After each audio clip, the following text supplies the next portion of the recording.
It's impossible to know how many are out there. They can affect anyone at any age.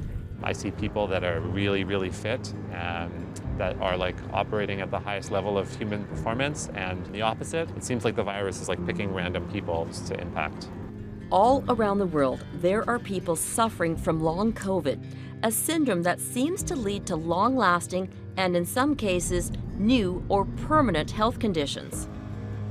You see a lot of horror stories out there of people, who are now unemployed. The other day I got a message from a patient. She said, "I'm now homeless," and it's heartbreaking. And what is it about these random people? What do they have in common? I don't know. Yeah, it's still a mystery to us. Everything takes way more time than it used to. Is cutting hard? Cutting's not hard, but it's just standing, The standing part is the problem. This is how difficult Katie McLean's life has become. Hi friends, another day in the life of long COVID. Today I went for my second EMG testing, which is nerve testing. It just felt like I couldn't take a full breath in, and my head felt like I didn't have enough air. The 43-year-old is a shell of her former self, spending her days resting from her overwhelming fatigue, headaches, and general pain. Honestly, I can't believe this is still happening 11 months later. I can't do anything that I want to do anymore.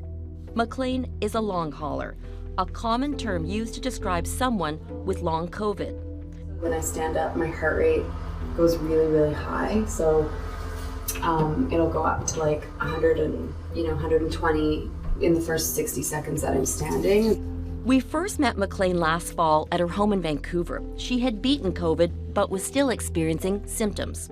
So when we sat with you a year ago, you were suffering from long COVID then. Yeah. How are you feeling today? Not better. After we last talked, I was really gradually starting to have some improvements. And then I had a very bad relapse in February of 2021. And that kind of brought me back to square one. During McLean's relapse, there was a period of time when she needed a wheelchair to get around. In June, she started improving, but she still relies on a walker. I was in so much pain. I was so weak. I really thought, like, this is it. Like, I'm going to deteriorate until I'm gone. I'm really happy that that didn't happen. On one of our visits, McLean ventured out. The day marked her one-year follow-up appointment at St. Paul's Hospital post-COVID-19 recovery clinic, and she couldn't miss it. I'm just gonna sit down for a sec. No problem. My heart rate just goes up so high, it's like I'm running. A racing heart rate is just one of the adverse symptoms associated with post-COVID syndrome. Experts say there could be more than 100 different side effects. The symptom profile is very diverse, and it can be anywhere from really headache predominant, brain fog, difficulties with their cognition, their memory, their thinking, all the way down to paresthesias, numbness and tingling in their toes, to chest pain. Dr. Jesse Greiner is the medical director of the clinic at St. Paul's. He's also one of McLean's physicians. Are there a lot of people still long hauling after a year like me? There are. What do you attribute that to? Is it just this virus is just so detrimental? I think the virus does something to the inner workings of the body in a way that we don't yet totally understand. And it's really debilitating for patients. It's honestly quite sad to watch in the patients that are like not having success in their road to recovery. It's a tremendous burden that they still bear. Canada's Public Health Agency says about 60% of those diagnosed with COVID reported one or more symptoms 3 months after initial infection.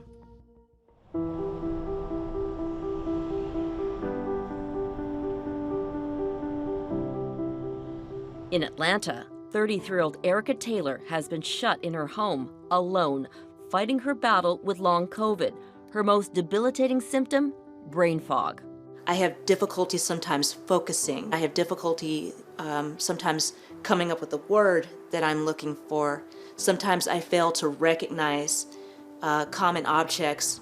Like the time she forgot what her car looked like. One time I actually was getting into the car, and halfway, with my leg halfway in it, suddenly didn't recognize my car and thought I was getting into somebody else's car, and it was very scary.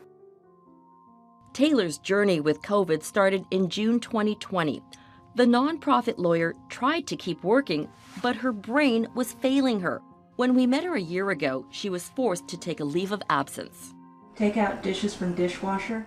Taylor is now back, working from home, despite not being 100%. To help her get through the day, she has created a system of reminders on her phone, even prompting her to brush her teeth. I run a program every Saturday where volunteer attorneys are paired up and interview with the clients. Every Saturday I start off the same way.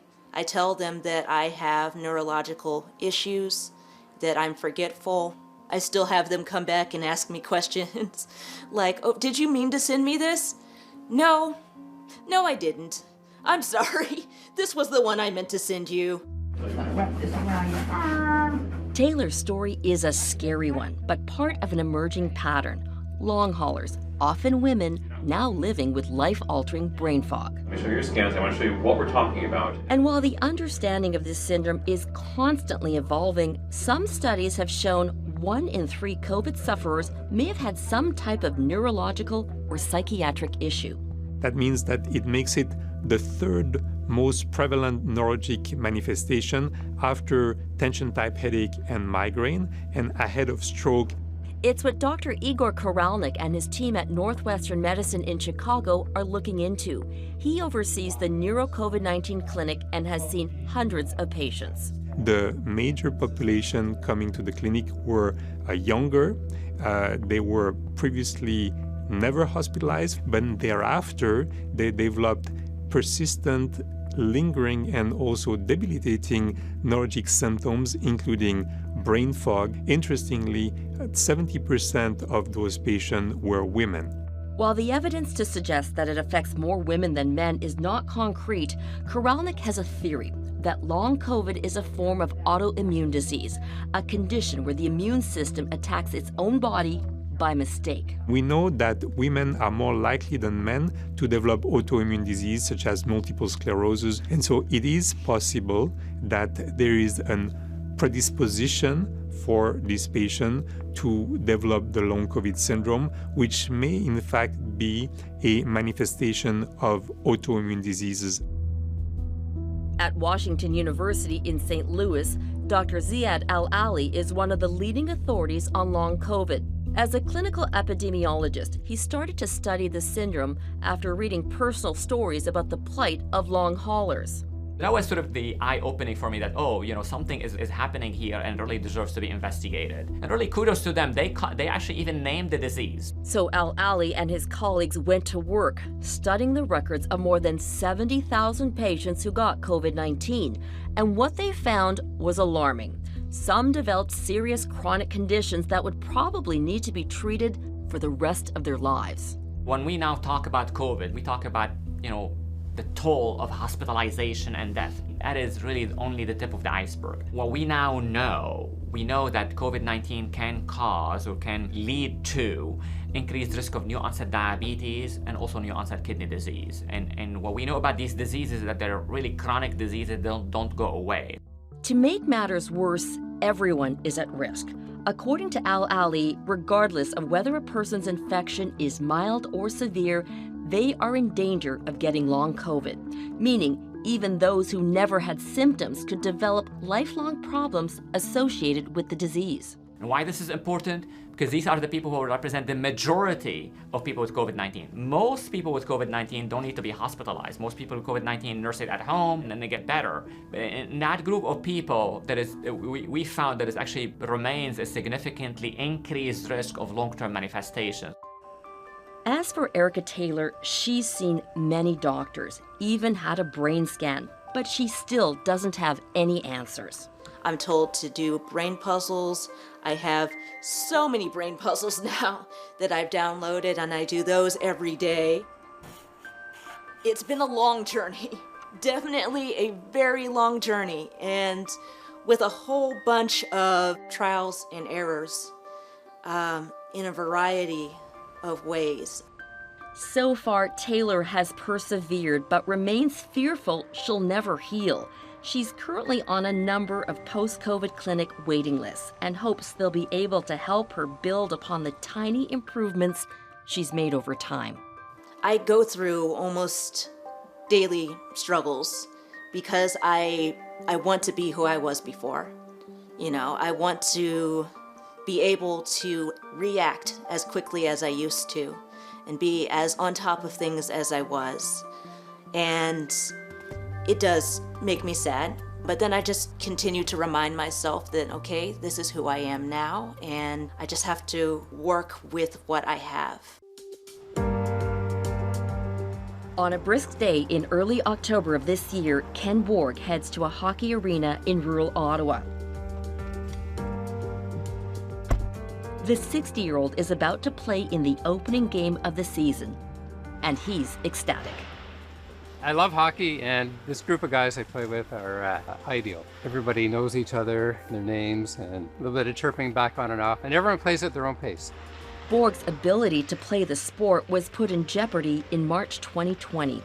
He was struck with a mysterious illness. He was pretty sure it was COVID-19. It was probably the sickest I felt in my life. It was very scary, and why I call it one of the worst days of my life, because I knew what it was. You know, it's all I could do without panicking, just to keep breathing very shallow breaths and trying not to, think too many bad things or calling 911. Because it was so early on in the pandemic, Borg never got tested, but he had all the symptoms. Borg says he eventually got a COVID-19 diagnosis from the doctor over the phone. I had heart palpitations every day, brain fog, still had problems with my lungs, COVID toes, highest blood pressure I've ever recorded. Every day was difficult. Weeks went by and Borg wasn't getting better. He had to admit to himself he was a long hauler, a condition that can affect those who've survived COVID but are still suffering from its symptoms. It varies from person to person. I just couldn't do anything that exerted my heart. Lifting some wood, helping people out. I would have the whole afternoon and evening with a concussion kind of hangover feeling for the rest of the day. All I could do was lie down. And it's horrible. But in May 2021, after being sick for more than a year, he got his first COVID-19 vaccine shot and says he started to feel better. I did notice after the vaccine a lot of things improved. So I was very curious, hockey, how would it be? I had this huge, dangerous heart rates a year ago playing hockey, so I'm really hoping for some improvement. There's a small number of patients that feel like the vaccine has cured them of their illness, although that's not persistent in all cases either. Dr. Jesse Greiner has been treating and studying patients at the post-COVID-19 recovery clinic at St. Paul's Hospital in Vancouver. We have spoken to some patients who say as soon as they did get the vaccine, their long COVID symptoms went away. Is there some legitimacy to that? Yeah, it's difficult to say because there's still so much that we don't understand about how long COVID works. It's possible that there's a psychological impact. What is the potential risk of fully vaccinated people who get the virus ending up with long COVID? It's a little bit too early to know the answer to that question. There was recently a report published out of the UK that suggested that patients that had breakthrough cases that were previously vaccinated were potentially at a 50% reduction in the risk of developing long COVID. So that has me optimistic that actually our vaccine rollout will curb the amount of long COVID that we see in this province. At the arena, Borg is putting his ticker to the test. It's the first time hitting the ice with his league since being in recovery mode, and he wants to see if his body can handle it. To track his improvement, Borg is wearing a heart monitor. It didn't take long before he had to bench himself. Borg's legs were fine, but his heart was giving him trouble. I did carry the puck in, set something up and had a bit of fun. And when I looked at my watch, it was 165. And so 165 beats per minute, which is above the danger zone for for me being 60 years old. After almost an hour, the game was complete. Whew. Made it. The league doesn't keep score, but Borg tallied up his progress. So I've been checking it every shift, and it's dramatic. You know, it goes up to 150 when I play defense, and normally I'm a forward, so I've just been taking it really, really easy, and it's still getting very high. It seems Borg still has a little way to go to get back to his pre-COVID form, but he is encouraged by the fact that he is stronger than before. I'm building up strength, I'm walking farther. I was taking naps every day for the last year and a half. I've moved off that. I'd like to know why I have this crazy high heart rate, but I'm hoping I will see some improvements over time.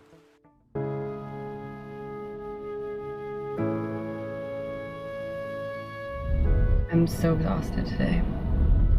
For more than a year, Katie McLean has been in and out of the hospital trying to get answers, but doctors still don't know why she isn't getting better. Hands on your chest.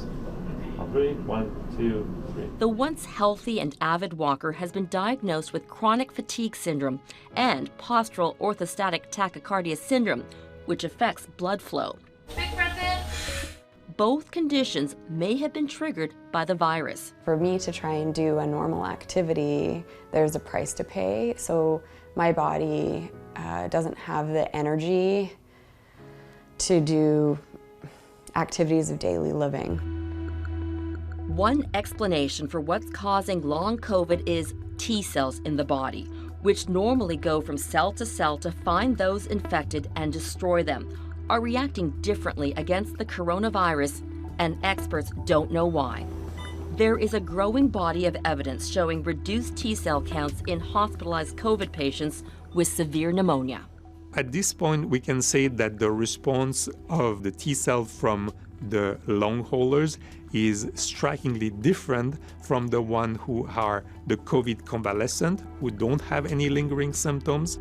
In the lab, Dr. Igor Koralnik has been actively pursuing this hypothesis. And the emerging picture that we get from this study is consistent with an ongoing, persistent, low-level infection with the virus in the long haulers, which we are currently investigating.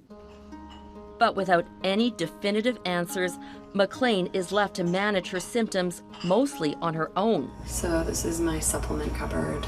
She takes a handful of supplements every day and sees a physiotherapist. It's affected every aspect of her life. What's the toll been like on your partner? Well, it's been difficult because really she had to care for me full time for many, many months and do everything. We definitely have had some rough times, but I think it's made us stronger to just get through all this adversity together. Sorry. McLean is trying to turn adversity into strength, hoping that one day she'll be rid of the sickness and walk away from her life as a long hauler. The doctor believes that long haulers are going to get better. Yeah. Do you believe that? I have to believe that because otherwise I think I would feel a lot of despair and depression on top of the other, pain and difficulties that I'm dealing with. So I do try and remain optimistic about it.